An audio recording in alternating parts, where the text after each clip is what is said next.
পণ্যের সুষ্ঠু ব্যবস্থাপনার মাধ্যমে সরবরাহ ঠিক রাখতে কোল্ড চেইন ব্যবস্থার উন্নয়নে সরকার কাজ করছে বলে জানিয়েছেন বাণিজ্য সচিব মাহবুবুর রহমান। বৃহস্পতিবার রাজধানীর আন্তর্জাতিক কনভেনশন সেন্টার বসুন্ধরায় ৩ দিনের শীতাতাপ যন্ত্রের আন্তর্জাতিক প্রদর্শনীর উদ্বোধনী অনুষ্ঠানে কথা জানান তিনি।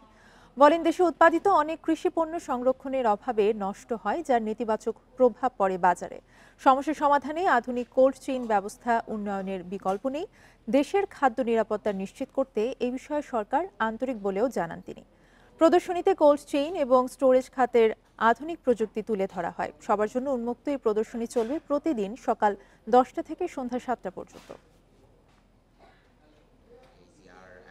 I know that the government always, so this is how ASHRAE can help the industry. I hope